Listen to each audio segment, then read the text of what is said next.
So today I'm answering some questions that you've all asked me throughout the series because sometimes questions are just far too difficult for me to answer in the comments. So I figured this is a great opportunity to answer them and answer them well and to be able to show you what I'm talking about for some of the questions.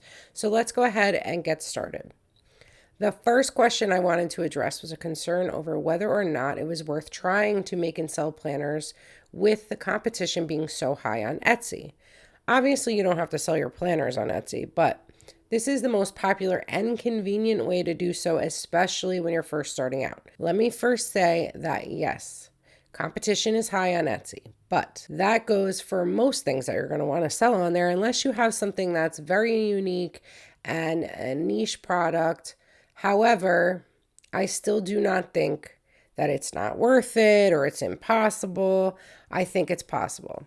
So there are a few things to consider when deciding whether or not it's going to be worth it for you specifically, because it may not be worth it for everybody. The first question I have for you is, what type of planner are you planning to create and sell? Because competition is going to vary depending on what you're selling, and for good reason. The first thing I'm going to talk about, because this is obviously the easiest, is the printed planners, because those are going to have the lowest competition. And that's because, well, it's harder to make, it's a lot less passive. Your margin's going to be lower. You might actually make more money per sale because you're selling it for more money, but your margin itself is going to be much lower because you don't really have a cost for printable or digital, other than, your time that you took to make it and your program, which you still need for printed planners anyway. So, because of that, though, people don't want to have to worry about making the products. Fewer people are going to make them. However, keep in mind that when customers go to purchase these planners, because it's a higher ticket item, they're going to have to wait to get the item. They're going to be a lot choosier about which they actually purchase, and it may make them hesitate a little more to make the purchase. Then you have digital and printable planners. We're just going to bunch those together because essentially it's the same way that you would sell them and pretty much the same competition. Definitely has much more competition because it's passive, and that's what people want nowadays. They want passive income. And so that high competition is definitely going to make it a little bit harder, but not impossible. Also, because these tend to have a much lower price point, remember, people are going to be much quicker to purchase one of these because the price point is lower and because you get instant delivery. You have it right now. I know I personally have purchased 3 at one time in the past just because I wasn't really sure which one I wanted. They were only a couple of bucks, so I just purchased all 3 of them so I can try them out in my iPad. And then pick which one I wanted. And even at that, purchasing all 3 was still a fraction of what it would cost me to order an actual physical planner. Of course, this was before I was selling planners. So that's also something to keep in mind. There are some things that you can do to help stand out from your competition. Consider ways to make your product more unique, or make sure it doesn't look like everybody else's, or you're just going to blend in with everybody. I'd also highly recommend you add a video to your listing. It's almost become standard now, so it probably goes without saying, but I just wanted to mention that. And here is the third thing I really wanted to mention that can help you out. And this is a pain point I've had in the past with shopping on Etsy for digital planners and printables. Make sure you have great pictures, but most often digital planners are going to have tons and tons of features and extras, right? So you want to be careful to make sure that your pictures are giving the important and most unique details and features and information that the customer needs to know, but do not try to put every feature, everything that a customer might want to know about your planner in your listing, or at least not in your listing photos. If you want to put them in the description, fine. Most people don't even read those, to be quite honest. But in the photos, I've come across way too many where you get so overwhelmed and confused because there's so much information on each listing photo pointing out every little thing. Guess what? People don't have the patience for that. I know I've done it plenty of times myself where I'm just like, I don't even have the patience or the energy to sit here and try to figure this out. I'm just moving on to the next, especially when there's such high competition. You just move on to the next. So I highly recommend that. Obviously, you have to have great pictures, but make them simple and clear and don't confuse people or make them feel overwhelmed. So again, just mention those unique and very important features that you want people to know, and maybe just leave out some of the stuff that's kind of self-explanatory. Second question I want you to ask yourself is how much time you're willing to put in or able to put in, because this is also going to determine how well you're going to do and if it's worth it. If you're willing and able to put in the time for creating many products, getting seen will be easier. The more products you have and the more variation of products you have, the easier it's going to be for people to find you. Obviously, that takes a lot of time to create all these products. So are you willing to put in that time and effort? Also, create a schedule where you can consistently add new products. But I would avoid adding multiple products at one time, except for when you're first opening your store. I definitely suggest that you add multiple products at first, ideally at least 10 if possible. It just depends on, how much detail is going into each planner, but it doesn't have to be 10 full planners. But I would aim for 10, but you definitely want at least multiple. But after that point, after your store is open, you are much better off adding one item at a time, whether it's one a day, one every other day, one a week, totally up to you, whatever you can actually do. If you sit down and you make 5 things in one day, don't just post them all at one time. Space it out. And the reason I suggest this is because Etsy gives new items a boost for a short amount of time to help new stores and new items get seen. So adding items over time can be beneficial to making sure your items are getting seen over a longer period of time. They're getting that boost over a longer period of time. So if you take 5 items and you space them out over the week, then you're getting that extra boost at least 5 days of that week, where if you put them all up at one time, it's only one day. So I've heard plenty of people talk about this. It has seemed to work for me. I don't think Etsy has come out and said this is, actually what we do or the exact way to do it, but it's something that's been talked about for a while. So I say create a schedule for yourself, because if you can create a schedule for yourself and stick to it, making so many per week or adding a new one every Monday or whatever the case, that it probably will make things a little bit easier for you. But just keep that in mind. If you're worried about getting people to your shop, that could help. And also consider adding complementary products like stickers, add-on packs, or sections and things like that, right? To reach a wider audience. So someone might be looking for one item. Say they're looking for digital stickers or printable stickers, right? So maybe they find you that way. Then they come to your store and then they say, oh, she has planners too. So that could help you, and then vice versa, obviously. So that can also help you get to more people when you have a range of products. I would also be very careful though to make sure that your products are related to each other. I wouldn't add a bunch of random products. You definitely want them to be related, because that could confuse Etsy a bit. And also, it's not going to help you. If your customer is looking for a printable planner and they come to your shop and you've also got wedding stationery on there. I mean, you could do that, but most likely, unless they're coming for a printed wedding planner, they're not going to be interested in the wedding stationery. So if your items are related, then you have a much better chance that they may add multiple items to their cart, increasing your average order value. So it could help you get seen and increase your average order value. So that's all positive right there. The third question that I want you to consider is, do you have a social media following, or are you willing and able to create one? Because this will have a large impact on your store. If you have a social media following, you can send your viewers over to your Etsy shop through a link, and then you would not need to rely solely on Etsy's search for customers and sales. So that will increase your visibility as well, though. So the more sales you make, the higher on the search ranking you're going to go for Etsy. So the bottom line is, yes, competition is high on Etsy, but if you're willing to put in the time and effort, I do believe anyone can make money selling planners on Etsy.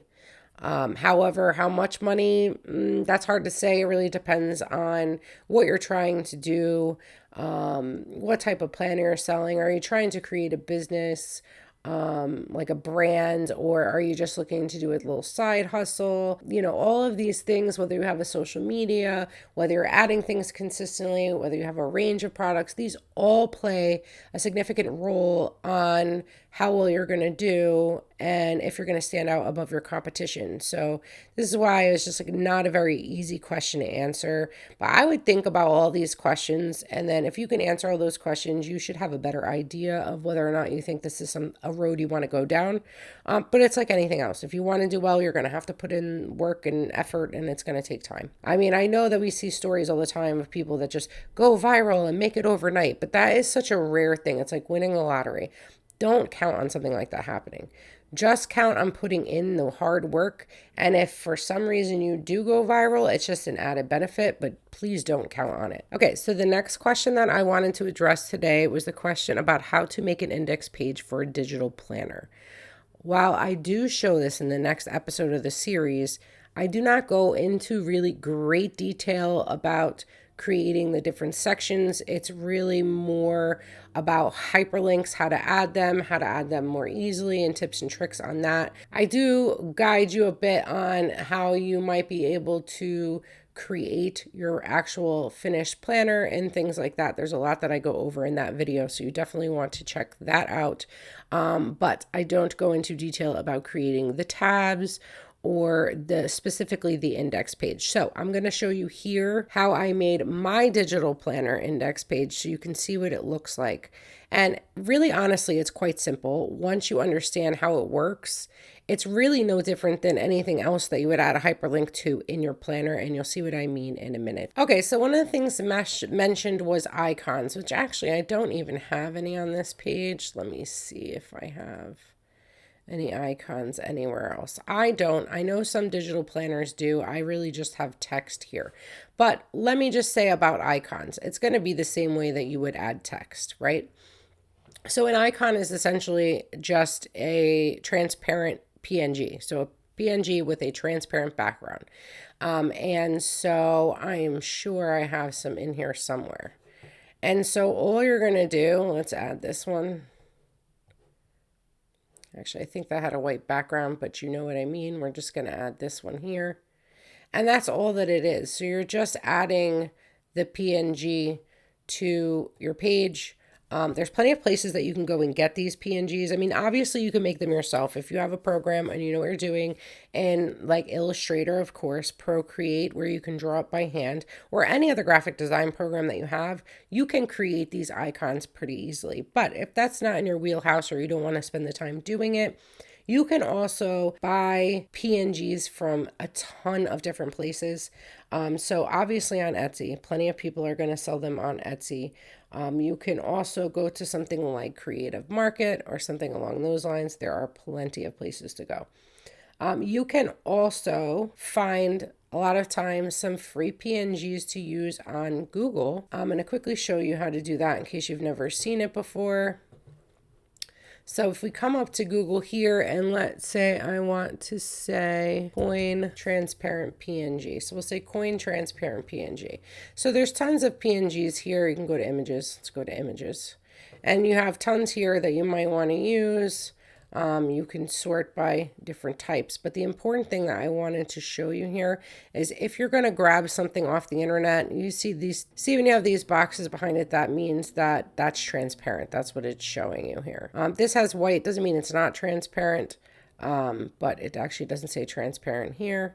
You just want to make sure that's the case unless you want to bring it into a program like Illustrator where you can remove the background. But what is important here that I wanted to show you if you're going out and Googling, you can't just take any of these. All right, you need to make sure, if this is for a planner that you're selling, that it's allowed to be sold or used commercially. Okay, so when you're in here and you're in images, you can come over here to tools. And then you want to look for usage rights here. And you can click this little down arrow. And you can go ahead and choose Creative Commons license. And I'm not sure exactly what that means. I think that's new since I've done this. But commercial and other license, you want to make sure that it's allowed commercially. And so now once you click that, all the images you see up here should be allowed to use commercially for free. Okay, so that's just one way that you could find some free ones. This is just the important part. You want to make sure that you're legally allowed to do it so you don't get in trouble. Okay, and so that's PNGs. Again, you might want to find a little house, you find a little coin, and some people will add those up here instead of words. You'll see people with the little tabs, which brings me into the tabs. So that was also a question she had, is how do you create these tabs? And you know what? It is super, super simple. All it is a box with a rounding corner. That is it. So let's go over here to my actual background page. Here we go, because that's where they're edited. And so that's all it is. If you see, that's all it is a box. Sorry, let me hit W so you can see what's on the outside here. All it is a box. So to create this tab, all I did was create a box, come over to the rectangle tool. We're going to draw out a rectangle. I then rounded the corners. You don't have to. Round the corners a little bit. It's a little too rounded, but that's fine. We'll leave it as is. And then fill it with a color. All right, and then all I did was use the type tool to add a text box over top. We'll say the month, and then just edit your text how you want to edit it. You get what I'm saying, right? So that's all it is. That's all it is a square with a text box over it. You can group it together if you want, because as I'll go over in the next video, you see this little dotted line around here. You see them around all these different sections. That indicates that there's a hyperlink added there. And when I create hyperlinks, I usually create a frame for it. Okay, now let's head back over to our index page. I'm going to come down to this one, and I want to show you, actually, let's go to the index page up here. Okay, so let's come back over to the index page. I want to show you, see, I have these little frames here, which show examples of what the different notes look like. And then I add hyperlinks to it so that it's clickable. But I want to first show you how you can create these, which I have showed in previous episodes, but I will show it again right here. So essentially all this is a copy of the notes page inserted into a frame. Okay, so let's come over here so I can show you what I mean. So basically what I'm doing here is I'm coming over to the ellipse tool. I want to create a circle to act as my frame. And so I'm just going to create a circle here. I gave it a stroke, had a black stroke. That's fine. Maybe we want to make it a little bit thicker. Actually, that's not black, but it doesn't really matter what color it is. All right, so that's how I made the frame part. So now all you do, quite simply, all you're going to do is come over to one of your notes pages. So basically all I do is come over here to the small grid. I'm going to select, ignore this because I'm creating this on one of the parent pages that's attached to all of these. But all I'm going to do is I'm going to select this dot grid. I'm going to hit Command C or Control C to copy. I'm going to come back over to my frame. I'm going to select the frame. We're going to come to Edit and paste into. But you can see that's it. So I just pasted into and it put that right in there. And if you want to adjust it, say for lined pages or for the notes that I had, you just click and hold this circle in the middle and you can move this around. Again, it's got a little bit of a lag, so I apologize for that, but just grab the circle and move it around. And that's how I create those circles. Let's delete this. Whoopsie. Let's delete this because it's now on every page because I'm doing this on my background page of the planner page. So that's how I created all of these little framed circles. You could do it with squares. You can do it however you want to. It's just simply copy and paste the page and place into or paste into. And now I've separated this over here. And again, this is really going to depend on how your planner is set up and what you have in there. So like for things that repeat every month, so I have the monthly things here, and this way you can click right on the month. You can see there are a lot of hyperlinks in here. finance section. And so basically, if you see here, I have a note. These sections on the left are linked sections. That means these are all sections with links. These sections here, while this link will take you to the page, it's an individual page that people can copy and paste and put into the planner where they want. And that's how I've chosen to separate this, right? So these are basically extras. These are linked to one another in the monthly tabs, and they're linked to particular sections, and these are just extras. So the last thing, I've talked about the structure of it. I've talked about adding PNGs. I've talked about how to create these little frame notes sections if you would like. And you're looking at this page right now. This is the page that I actually have the hyperlinks on, and it looks a bit crazy and hard to read because all of these are little individual frames that have hyperlinks attached to them. That's what makes them clickable. So basically, that's all the magic there, is just adding a hyperlink. So here's a little PNG right here, right? That's a little circle I made. I think I made that in a different program for some reason, but either way, if I wanted to make this a clickable link, I can simply come over here to my frame tool. I can either do a square around it, that's fine, that works, or you can do an ellipse and make it the same size. It doesn't matter. This is an invisible frame, right? Let me just make this a perfect circle here. It's kind of hard to see on that one. Let me move down to this one so you can see it better.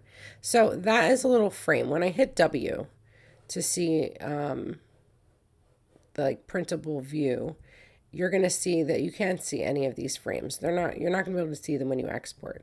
But this frame allows me to attach a hyperlink to it. So I can then say right click, come down to hyperlinks, new hyperlink. And obviously you can add an external link, or you can do page to take you somewhere else in the planner. You would just select the page and then hit OK. Page 3 is the one that we're on, and then hit OK. And now this will be a hyperlink, and if your customer clicks here, it's going to take them to that page. And that's all you need to do to turn any text, any tab, any PNG, anything, you can add it to here as well and turn it into a hyperlink. This is the way I prefer to do it, okay, rather than using the text box, which technically you could do. It gets messy that way. I prefer to do it this way. But also, because what makes it easy is like I could create this box. I'm copying and pasting it over, then selecting all of them, and then you can copy and paste them down to the next section, and you can create these pretty easily. And that's really it. Okay, so that's why I said it is easy once you understand that all it is an image and then a hyperlink attached over it with a frame. That's it. And then I also, just for an extra tip, I have this other section here too, which is before the index, which just gives a little section on how to use it and the different things that are included. I have an external link to a walkthrough video that I created and posted on YouTube, so that if they want a walkthrough either before they buy it, because I also have this link in the listing of the description, or the description of the listing, or if they bought the planner and they just want to see how they can go about using it without having to figure it out on their own. And then I have some links to this sticker book, because my planner comes with a sticker book. And then this takes you to my Etsy shop, and then this takes you to my Facebook. And so you can add external hyperlinks to different things that you may want. And that's like a second index page, I guess you can call it. Maybe it's not really an index page, it's just a beginner page. Moving on. Okay, so hopefully I answered that question in a long drawn out way, but hopefully I answered it to where it makes sense. And hopefully I answered the question that they were actually trying to ask. Okay, so let's close this because it is slowing down my computer, and we are done showing the digital planner for right now, because the last question I wanted to answer today is a question I received about setting up your document in InDesign with the intent of it being hard bound. So basically you want to bind it or perfect binding is what it's called, and you want to put a hardcover on it. So here's what I want to mention. First, I want to mention that as far as your design goes, when you know that you want to have it perfect bound, you're still going to design your planner exactly how you would design it if you were printing it out as is and binding it with a wire binding. Just like we've been doing throughout the series, you're going to set it up the same in the order that you want it, with the dates that you want and everything. That is not going to be an issue because the page order is going to be determined when you're exporting, not when you're creating your document. So just create your document as is. That's the first thing I want to mention. That's the most important thing, that you really don't need to worry about it. The only thing that you need to think about is that your inside margin is big enough for your binding. That's it. So when you're setting up your document, you want to figure out and calculate how much room you kind of need here. There's tons of resources online for calculating those things. And it's really going to depend on how thick the planner is going to be, because as you get to the middle of the planner, it doesn't open up as much. And so you need a little more space. That doesn't mean you change it throughout the planner. It just means like you just want to add a little more margin to it. Okay. So that's the document, like creating the document part of it. So if you're sending this to a printer, you should not have to worry about it at all. Your printer should be exporting it and printing it in the way that it needs to be. And if you're not, if you're watching this and you don't know what perfect bound means or how it works, is, you know, when you have, if you look at the side of any book, if you have a hardcover book near you, you'll see that it's essentially small booklets. So you have small booklets of pages that are, you know, either stapled or sewn together and then placed next to each other and then added to a binding, or binding added to it, the edge of it. I can't even think of the name of it right now. To attach all those mini booklets together. So that is basically how it works. Again, if you take any hardcover book and look at the side, it's probably going to look like that. So basically what's going to happen is these are going to actually kind of print as spreads. So instead of this printing as two separate pages, the way it would if you were printing to bind it any other way, this would print out as one page, right? And then you would fold it down here, and that would give you the left and the right. But when you're stacking the pages, it's going to change the order of those pages. I hope that makes sense, but I think it'll make more sense in a second when I show you how to actually export it. So if you're sending this to a printer, don't worry about it. They should be doing it for you. But if you're planning to print and bind this yourself at home, which I know some people do, then you're going to need to know the correct way to export it. So I'm not going to get into creating the cover or going over like calculations and how to figure those out for the width of the binding, and all of that. This is far beyond my knowledge, and there's plenty of other videos on YouTube that will help you find that part. This is going to go for the size of the paper you use and the size you create your planner. I'm not going to go over any of that either, because obviously if you planned these 7x9, but you need at least double and including this this bleed here, then you're going to need double the width in order to print 2 pages on one piece of paper. So what size you choose, what planner or what printer that you have, like the capabilities of the size of paper, that's all for you to figure out. I'm not going over any of that on my, what I want to go over right now is just the InDesign part of that and how to export it. Again, there's so many videos online to look up all of that. It's just not my forte. I've never made hardcover planners at home or books at home, and I don't think I will. So I don't really know about that part. But I have made booklets because I make password booklets for my business. So this part I know how to do. So in order to print this correctly, you will need to print it as a booklet, as I just said. So what you're going to do, let me add. Okay, so first let me add a bunch of pages here. I'm going to just add 20 pages here just so that I can show you what I mean. So in order to print a booklet, you're going to come up here to File. And when you come down, instead of going to Print like you normally would, you're going to come down to Print Booklet.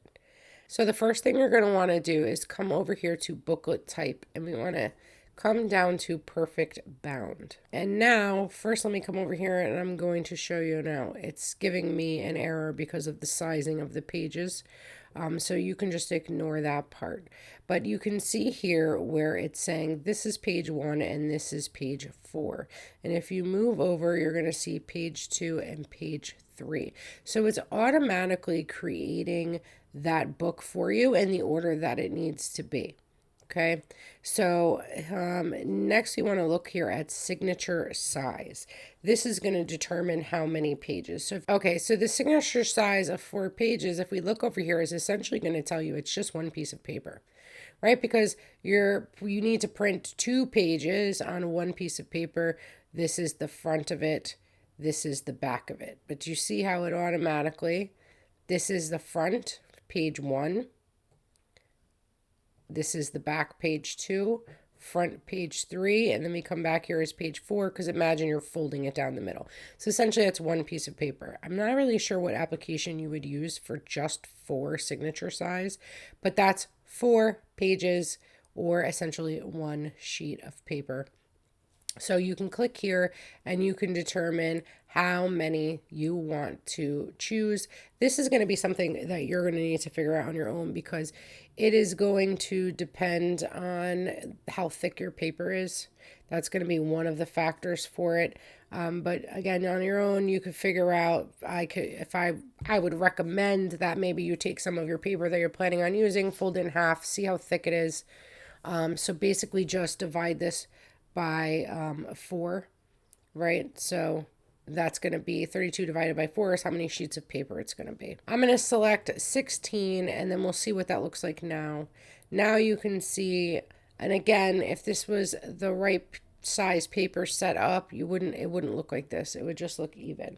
So you would have page 1, and then on the back of that is page 16. So if that would be the back of the booklet, right? So then the next page is going to make page 2 and 15. So again, like I said, it's automatically going to set it up. The only thing you need to do is come in here, say perfect bound, and then pick your signature size. And it's going to automatically do that. You can export it when it prints. That's the way it will print. I want to show you one other example to make this pretty clear. Actually, you know what? Before I do that, let me go back here and show you booklet again. All right, so I did go before and I chose 32. And when you do this is what I want to show you. If your pages are not perfectly divisible by your signature size here, like say the end of the planner, it is going to add blank pages. So because there's not enough pages, it's going to add a blank page. If you go to print that and you see this, you can leave it as blank. That's perfectly fine. You'll just have a couple of blank pages in the back, or maybe one. Depending on how many pages you have. But you can always also add some pages to the back, make them notes pages, and that way they won't be blank, they'll be notes pages. And that's fine, you could do it either way. It's not going to screw up the rest of the planner. This one's a little hard to see because I don't have as many pages. So let's go ahead over to 12 now. How many pages do I have in here? 21. Okay. So let's go over to something that's less than the 21. So I can show you, let's just do 16. So we have 1 and 12, 2 and 11, right? So 12 is the biggest part of that. And now after you have 12 pages, that little booklet is done. That little section is done. It's going to start over again here with page 13, and then that's blank because that's the end of it, so we're not divisible correctly. We have another blank page, so on and so forth. So I hope that makes sense. The big thing to know here is if you're sending it off to a printer, you don't need to worry about anything. Just design your planner as is, the way it's intended to be in order of the book, the planner in the end, and let your printer deal with the printing part. If you're doing it yourself, you just do the print booklet instead of the regular print and follow those steps. Again, I hope that made sense, because I know it got a little bit confusing. So that's it for all the questions that I have that I was not able to answer in the comment sections. These were basically the questions that were a little more difficult to answer. I hope that I was able to help some of you. The next episode will be specifically for those creating digital planners. That's just the next episode.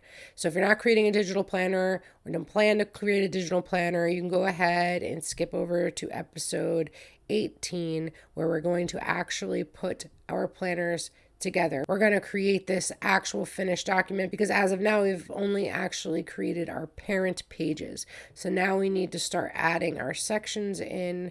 There's some organizational tips that I have, and then we need to export them. So that will be episode 18, but the next episode is going to be for you digital planner makers. I'll be going over hyperlinks in more detail, much more detail, and giving you some guidance on how you can structure your planner, and some ways that will make adding hyperlinks a little bit easier, because it is a bear to do. So make sure you subscribe, hit the bell notification so that you do not miss it, and I will see you in the next one.